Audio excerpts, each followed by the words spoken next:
Let's pretend it's a wedding. Okay? I'll give everyone my attention. Unfortunately, I've got the coronavirus and I've lost my voice, so you have to bear with me a little. But I want to say a few words on the. I hope you've got a lot of battery juice in your iPhones because this is going to be about 3 minutes. Okay.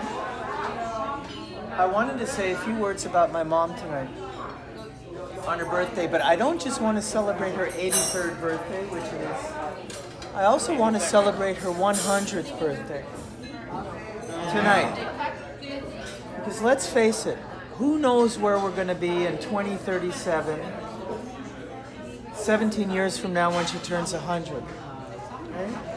I know for a fact I'm going to be in an old folks home. I'm going to be entertained by a clown who does a few lame tricks, while my mom will be holding court at Carpaccio's at the age of 100. So while we're here, let's take the chance to wish my mom a happy 100th birthday, as well as her happy 83rd birthday.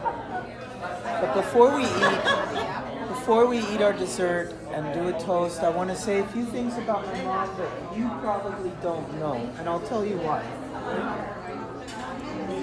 Let's just say that she wasn't always the she high society, coochie, cha, hello darling, aristocratic, sophisticated Marion Golden from Bal Harbor that you all know and love. Sorry about my voice.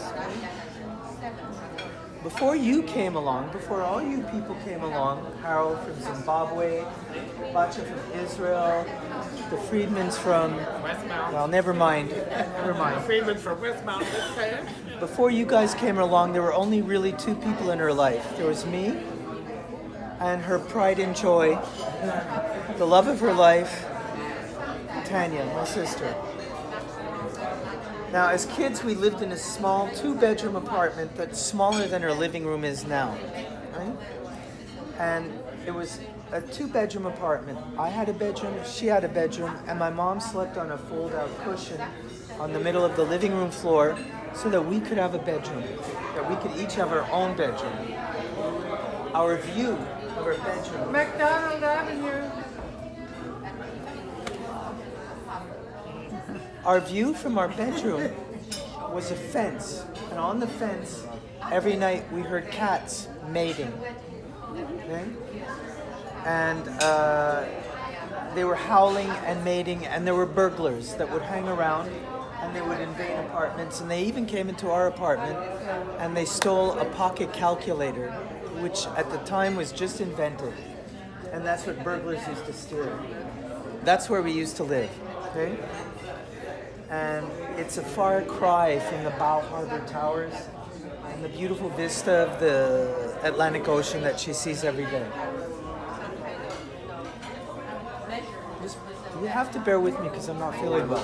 Very closely, trust me. Yeah. So hold on. Now, and Sean would appreciate this more, or maybe the Friedmans. She made sure that the fridge was well stocked all the time with now non-existent Canadian beers that don't exist anymore. They've all been taken off the market. Laurentide Ale, Molson X, Labatt Blue. These are all things that we grew up with. Dow and O'Keefe, and for special occasions, Brador. Yeah, exactly. No more fancy ones. That's right. 6%. Which is a far cry from the Raffles Hotel and the jet setting in Dubai that she does these days. She would take us for dinner every night to the Chateau Barbecue on Sherbrooke, NDG. Chalet.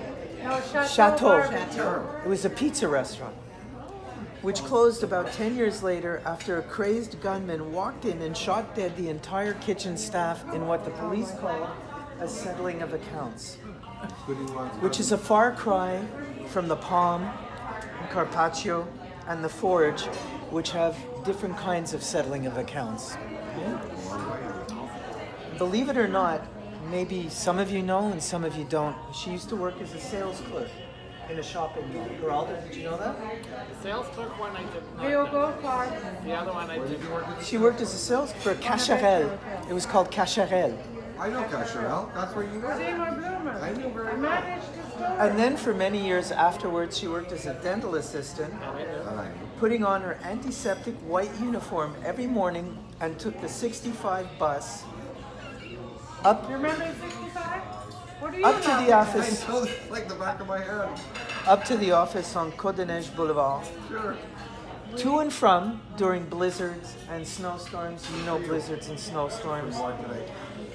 Coming home to dinner, to cook dinner for her obnoxious son, her rotten son, and her hyperactive daughter. Her unappreciative, ungrateful kids. To this day, we remain unappreciative and ungrateful. And out of control.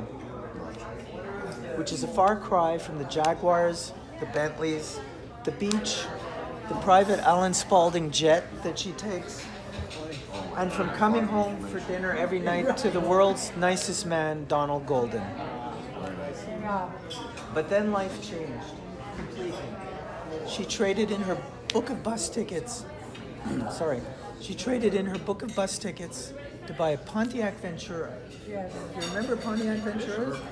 A brand which mercifully was disbranded by General Motors about 2 years after she bought the car. And she christened the car Sergio. Why did she christen the car Sergio? I know. Because she named it after her favorite singer, Sergio Franchi. Who remembers Sergio Franchi? I remember. You do, yeah? Later. Sergio Franchi, for those who don't know, was an Italian crooner. Gorgeous. A swarthy heartthrob. He looked like he could have been a model, a statue. Which meant, as kids, our musical upbringing meant listening to such classic albums such as Sergio Franchi live at the Coconut Grove, So he went to South Africa. the exciting voice of Sergio Franchi. He was from South Africa, He was yeah. to South Africa. Yeah, he From was. Sergio with Love. You're right. And of course, my own personal favorite, and I swear on my life this album exists. Sergio Franchi sings great moments of Der Fledermaus. Oh my God. Of what? Die Fledermaus. It's a German opera. But I'm going to wrap up by telling you one more interesting thing about my mom that I guarantee that nobody in this room knows to this day. There. Her favorite singer, Sergio Franchi, appeared on the Regis and Kathy Lee program 130 times, more than anybody in the history of the Regis and Kathy Lee program. And I'm sure if Sergio Franchi were alive today, he would tell you, Buon compleanno Mario, grazie per tutto, e ti auguro tanto amore e felicità. And as my mother has not had the luxury of living in the same country as her family, her own kids, for many, many years, I would like to thank you all for being here with her tonight, but more than anything, would like to thank you all for being there with her and there for her every other day. So, if we all have a glass, I'd like to raise our glasses to Marion, Elizabeth, Juliana, Domnauer, Weberg, Bloomfield, Candeston Golden, Taylor, Burton, Fisher, Todd, Warner, Hilton, Wilding, so one happy 100th birthday. May you live to be 200 years old. Cheers. Cheers. Cheers, Marion. Happy 100. Good work, Danny. That was wow. Well said. Very good. I know. I missed the Beautifully Weber. said. Sergio Frankie's sister Dana Valeri. Right, so lives that's right here, and I know her very well. Donna Valerio, I of know her course. very well. She lives right here in I Miami. saw her. I saw her last week. She's beautiful. Very much.